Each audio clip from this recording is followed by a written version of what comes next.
This next poem is inspired by my grandmother-in-law. It's called Bless Their Hearts. I'm sure you know this phrase now that we're south of the Mason-Dixon. At Steak and Shake, I learned that if you add bless their hearts after their names, you can say whatever you want about them, and it's okay.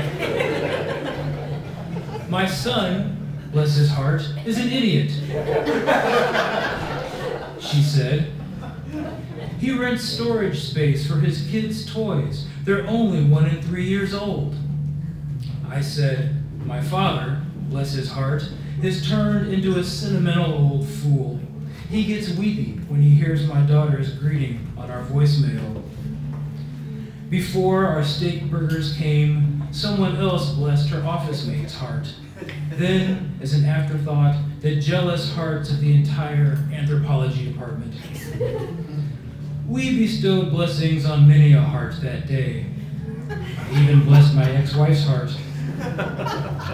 Our waiter, bless his heart, would not be getting much tip.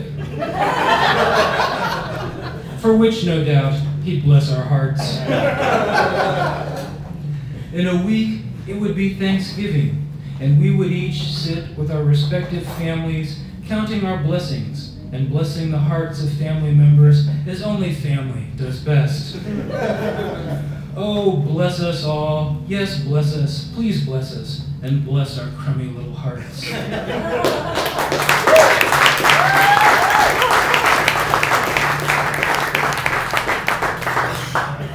So we live in St. Louis, and this old French quarter of St. Louis called Soulard. And once a year, we have what's known as Soulard Mardi Gras, where people come from probably a 150-mile radius to drink a lot of beer and piss in everybody's lawns or yards and break beer bottles in alleys and on sidewalks. And usually we try to go out of town during Soulard Mardi Gras. But here's a poem inspired by Soulard Mardi Gras, and also 2 lines from freshman composition students' papers that I had back when I used to teach freshman composition. And you'll be able to tell which of the lines are from the composition. Soulard Mardi Gras round. Jesus had a huge impact on Christianity. One of my composition students writes, 2 days after Soulard Mardi Gras, plastic beer cups topple down the street. After lunch, my stomach acid begins to gnaw. Plastic beads lie on my girlfriend's vanity. Blue porta potties steam on every corner. 2 days after Soulard Mardi Gras. One of my composition students writes, leave her lie where Jesus flang her. Re-elect Ken Ortman, your Soulard alderman. Stomach acid gnaws. A siren grows louder. From the tower of Saints Peter and Paul, one can see over the brewery a cemetery, the town shadow lengthening toward night. Plastic beer cups gather in doorways. Leave her lie where Jesus flang her. The town shadow lengthens toward night. A porta potty steams on the corner of Saints Peter and Paul. A siren grows louder. 2 days after Mardi Gras, on the vanity, plastic beads slink between lotions and powders. One of my composition students writes, Jesus had a huge impact on Christianity.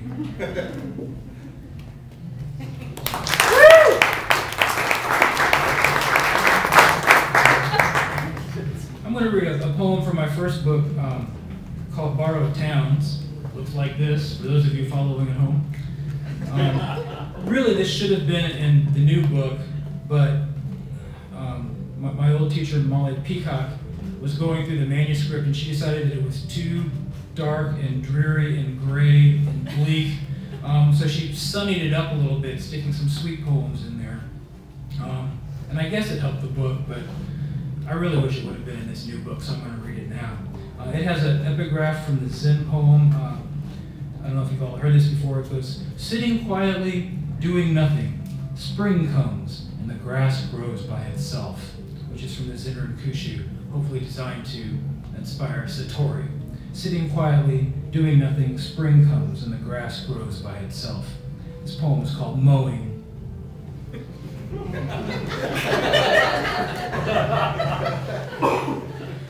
I'm no Buddhist, but I know enough of lawns to say the grass grows by itself even when I'm not sitting quietly. Take now, for example. I'm in a terrible mood, full of so much desire and April cruelty, I could wash away the four noble truths. And, almost as I mow, the new growth pushes against my chloroplastid shoes.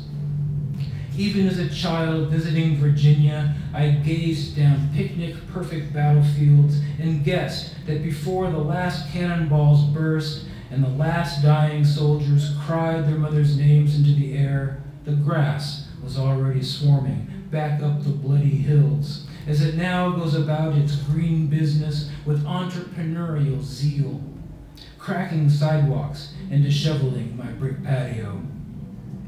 And when my daughter swings in our backyard, crying, "Watch me, Daddy, look how high," I look up from the mower as she launches into the leafy arms of the trees, the whole swing set heaving, then swoops back down again, her bare feet riffling over the blades, grass I scattered with my own two fists, and I know, sitting, standing, quiet or not, that as she grows, there's nothing I can do.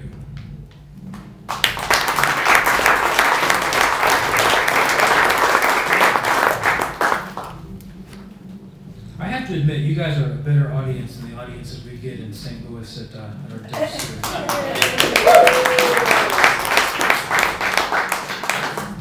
I thought I'd read a couple new poems since it is fall.